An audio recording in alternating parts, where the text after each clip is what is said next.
بسم اللہ الرحمن الرحیم ایاک نعبد و ایاک نستعین. جناب عثمان بزدار چیف منسٹر پنجاب اور doctor Yasmin health minister Punjab, آپ کو اور آپ کی ساری ٹیم کو میں آج خراج تحسین پیش کرتا ہوں.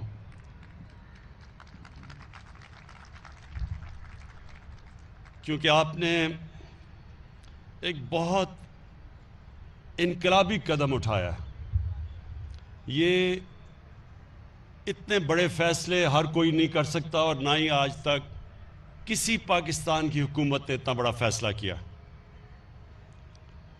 کہ آپ نے یہ فیصلہ کیا کہ ہر پنجاب کے خاندان کو ہیلتھ انشورنس ملے گی. 10 لاکھ روپے تک کسی بھی ہسپتال میں جا کے اپنا علاج کروا سکتے ہیں.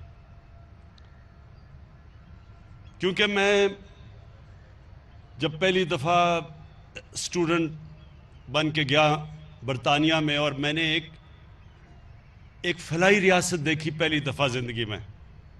کیونکہ ہمارا تو ملک کا جو آبجیکٹو ریزولوشن میں ہمارے فاؤنڈنگ فادرز نے واضح کیا ہوا تھا کہ پاکستان نے ایک اسلامی فلاحی ریاست بننا تھا،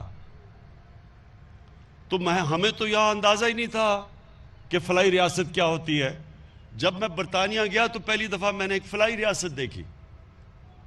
اور فلاحی ریاست وہ ہوتی ہے جو ایک عام آدمی کی بنیادی ضروریات پوری کرتی ہے، جو انکلوسیو گروتھ میں بلیو کرتی ہے. یعنی کہ وہ یہ نہیں چاہتی کہ ایک چھوٹا سا طبقہ امیر ہوتا جائے، وہ چاہتا ہے کہ سارا ملک خوشحال ہو. اور یہ تھی مدینہ کی ریاست میں دنیا کی تاریخ میں پہلی دفعہ جب فلاحی ریاست بنائی تھی ہماری نبی صلی اللہ علیہ وسلم نے. پہلی دفعہ ایک ریاست نے ذمہ داری لی تھی اپنی کمزور طبقے کی. یہ کبھی دنیا میں پہلے نہیں ہوا تھا. پہلے تو بادشاہ ہوتا تھا اور بادشاہ کے ارد گرد لوگ ہوتے تھے، وہ سارے امیر ہو جاتے تھے، باقی قوم نیچے رہتی تھی. بہت بڑا فاصلہ تھا امیر اور غریب میں. تو یہ پہلی دفعہ انہوں نے ایک ایسا ماڈل لے کے آئے، اور مجھے بڑے افسوس سے کہنا پڑتا ہے کہ اگر وہ ماڈل اگر آپ نے دیکھنا ہے آج، تو مجھے افسوس سے کہنا پڑتا ہے وہ مسلمان دنیا میں آپ کو نہیں نظر آئے گا. وہ آپ کو یورپ میں نظر آئے گا. سب سے بہترین اس کی اگر آپ نے مثال دیکھنی ہے تو وہ اسکینڈینیویا میں ہے. Denmark, Norway, Sweden. سب سے اگر آپ نے قریب کسی ریاست کو دیکھنا ہے وہی مدینہ کی ریاست کے قریب، تو وہ آپ اس اسکینڈینیوین ممالک کو دیکھیں گے جدھر ریاست نے پوری ذمہ داری لی اپنے کمزور طبقے کی. کبھی آپ کو موقع ملے، میں تو بڑی دفعہ گیا ہوں وہاں جو پاکستانی رہتے ہیں، کبھی آپ ان سے پوچھیں کہ فلاحی ریاست کیا ہوتی ہے، وہ آپ کو بتائیں گے کہ کیسے ایک ریاست میں رحم ہوتا ہے، احساس ہوتا ہے ایک کمزور طبقے کا. اور یہ اللہ کا وعدہ ہے. جب اللہ ہمیں حکم کرتا ہے کہ نبی صلی اللہ علیہ وسلم کے راستے پہ چلو، شریعت پہ چلو، تو وہ اللہ ہمارے بھلے کے لیے وعدہ کرتا ہے کہ جب تم ان کے راستے پہ چلو گے تو اللہ کی نعمتیں آئیں گی تمہیں.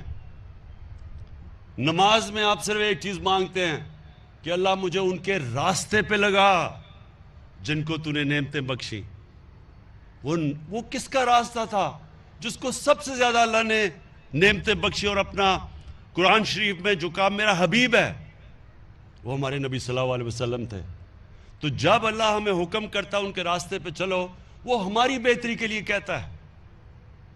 جو بھی انسان ان کے راستے پہ چلے گا اللہ اس کو عظمت دے گا.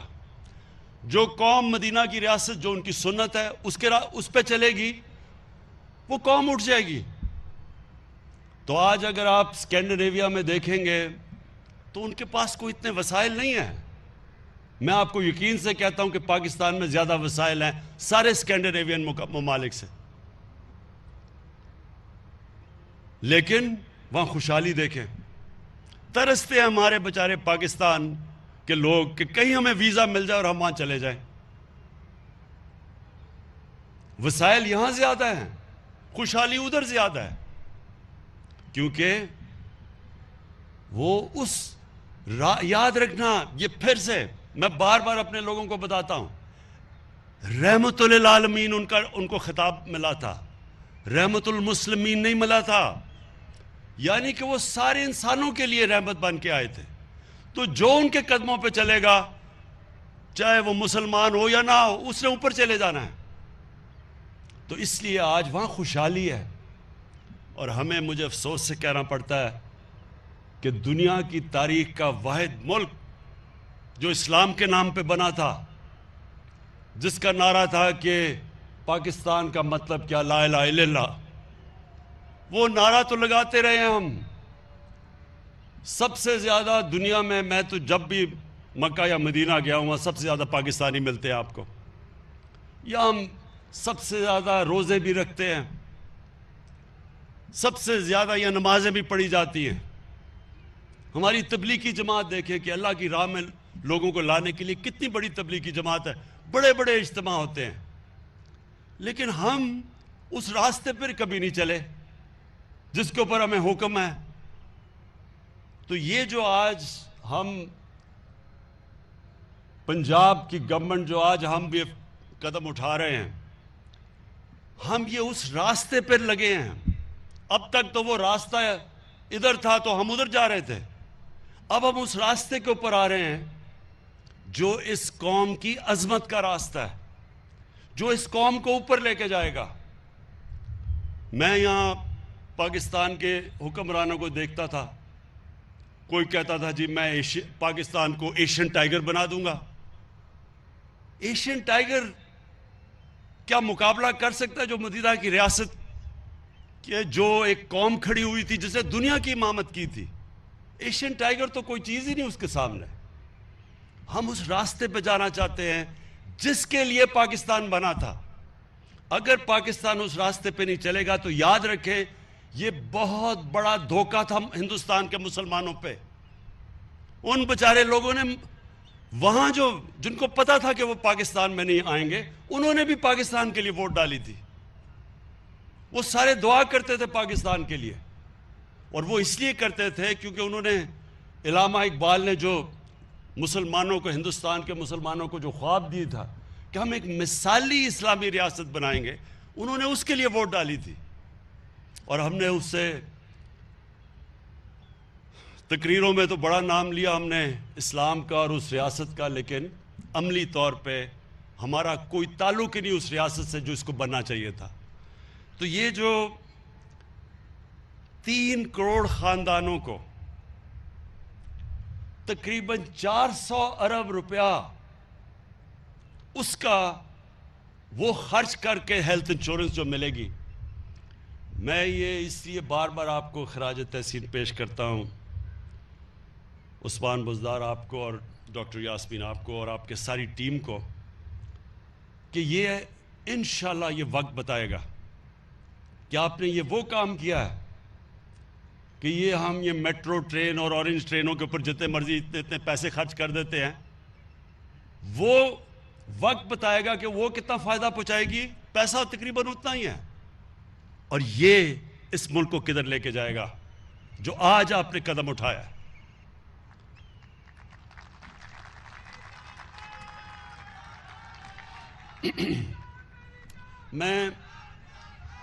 میں اپنی قوم سے آج اس بڑے خوشی کے دن میں اپنی قوم سے پھر سے ان کو ایک چیز یہ بتانا چاہتا ہوں کہ دیکھیں، اللہ کا حکم ہے قرآن میں، کیونکہ ہم سارے مسلمان قرآن میں مانتے ہیں کہ رحمت للعالمین کے راستے پہ چلو. اور پھر سے میں یہ کہتا ہوں کہ وہ حکم اللہ نے ہماری بہتری کے لیے دیا ہے، ہم جب اس راستے پہ چلیں گے یہ ہماری بہتری ہے. کبھی اللہ ہمیں یہ نہیں کہتا کہ ان کی منزل پہ چلو، کیونکہ ہم ان کی منزل پہ تو نہیں پہنچ سکتے، لیکن ہمیں راستہ دیا ہے کہ وہ جو راستہ ہے اسی کے اندر انسان بڑا انسان بن جاتا ہے، اسی راستے پہ قوم اٹھ جاتی ہے. تو میں ایک تو ہیلتھ کارڈ اور پھر سے 400 ارب روپیہ کا یہ جو ہیلتھ انشورنس آپ نے 3 کروڑ خاندانوں کو آج مارچ تک پوری سب کو مل جائے گی. پہلے تو یہ اس ملک کی تاریخ کا سب سے بڑا قدم ہے فلاحی ریاست کی طرف. اور اس کے بعد جو ہمارا دوسرا ہے کہ ایک آدمی کی بنیادی ضروریات کیا ہے؟ سب سے بڑا برے وقت پہ گھر میں اگر کوئی بیمار ہو تو اس کے پاس یہ اس کو فکر نہ ہو کہ میرے گھر میں ماں باپ یا میرے بچوں کا علاج اس لیے نہیں ہو سکتا کہ ہمارے پاس پیسہ نہیں ہے. تو سب سے پہلے تو ہیلتھ، اور اس سے دوسری چیز کیا ہوگی کہ پاکستان میں ایک پورا ہیلتھ سٹرکچر بن جائے گا. ہیلتھ سٹرکچر کیوں بن جائے گا؟ کیونکہ ابھی تک حکومت کو پیسے خرچ کر کے ہاسپٹل بنانے پڑتے ہیں. ابھی عثمان نے آپ کو بتایا سی ایم نے کہ کتنے زیادہ انہوں نے پیسے خرچ کیے. کبھی پاکستان کی تاریخ میں کسی صوبے نے اتنے پیسے نہیں خرچ کیے ہاسپٹلز بنانے کے لیے. لیکن اب آپ کو ہاسپٹل، گورنمنٹ کو پیسہ نہیں لگانا پڑے گا ہاسپٹل بنانے کے لیے. اب لوگ خود آ کے پرائیویٹ سیکٹر ہاسپٹل بنائے گا. ہمارا کام ہے پرائیویٹ سیکٹر کی مدد کرنا، ان کی سستے داموں پہ ان کو زمین دینا، ان کی جتنی بھی اکوپمنٹ پاکستان میں نہیں بنتی ڈیوٹی فری باہر سے آنے دینا، ان کو انسینٹیوز دینا کہ وہ اپنے ہاسپٹل بنا سکیں.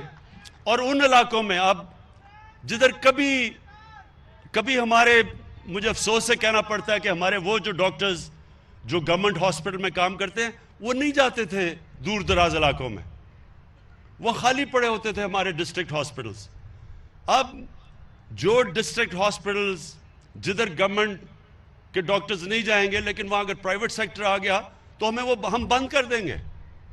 اگر ہم کیوں پیسہ اس پہ خرچ کریں کہ اگر وہاں ڈاکٹرز ہی نہیں جا رہے، ہم پرائیویٹ سیکٹر کو وہ دیں گے.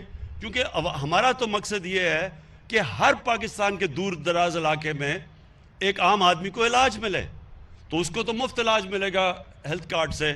تو اس لیے سب سے بڑا فائدہ یہ ہوگا کہ ایک نیٹ ورک ہمارا پھیل جائے گا ہاسپٹلز کا سارے پاکستان میں، جو اب تک ہم نہیں کر سکے. اور پھر دوسری ضرورت لوگوں کی اپنے سر پہ چھت ہوتی ہے. یہ بھی آپ کو بتاؤں کہ یہ بھی بڑا خاموشی سے انقلاب آ رہا ہے. پہلی دفعہ پاکستان کی تاریخ میں ہم نے بینکوں سے کم آمدن والے لوگوں کے لیے قرضوں کا بندوبست کیا، اور ہمیں بڑا مشکل لگی. قانون ہمیں مدد کرنی پڑی بینکس کی. فور کلوجر لا ایک قانون تھا، اس کے جب تک وہ پاس نہیں ہوتا تھا بینکس قرضے نہیں دیتے تھے. تو وہ ہم نے، اور پھر رکاوٹیں جو تھی ان کو ہم نے دور کیا، انسینٹیوائز کیا. آج مجھے خوشی یہ ہے کہ بینکوں نے پہلی دفعہ یہ ہوا پاکستان کی تاریخ میں تنخواہ دار طبقے کو، جو کبھی بھی اس کے پاس اتنا پیسہ نہیں تھا کہ وہ اپنا گھر خرید سکے، ان کے لیے انہوں نے 260 ارب کے جو لوگوں نے اپلائی کیا بینکوں کے، 110 ارب کے لونز اپروو ہو چکے ہیں، اور 34 ارب کی ڈسبرسمنٹ ہو چکی ہے، یعنی پیسہ مل گیا ان کو اپنے گھر بنانے کے لیے. اور یہ ابھی شروع ہوا ہے، انشاءاللہ آپ دیکھتے رہیں گے کہ یہ اب ایکسپینڈ ہوتا جائے گا. اس کے بعد ہم نے نچلے طبقے، کامیاب پاکستان میں 20 لاکھ نچلے طبقے کے جو خاندان ہیں، 20 لاکھ، ان کو ہم نے سود کے بغیر قرضے دیے ہیں اخوت کے ذریعے، کہ وہ اپنے سود کے بغیر 27 لاکھ تک قرضہ کہ وہ اپنا گھر بنا سکیں جو غریب طبقہ ہے. وہ بھی ہمارا ایک پروگرام شروع ہو چکا ہے. اور پھر ہم نے احساس کے نیچے جو احساس راشن ہے، اس میں ہم نے آدھی اپنی آبادی کو 54% پاکستان کے گھرانوں کو ہم راشن دے رہے ہیں کہ آٹا، گھی اور دالیں جو عام آدمی استعمال کرتا ہے، وہ جب بھی لینے جائیں 30% ان کو سبسڈی دی جائے گی ان 3 چیزوں کے اوپر، آٹا، دال اور گھی کے لیے۔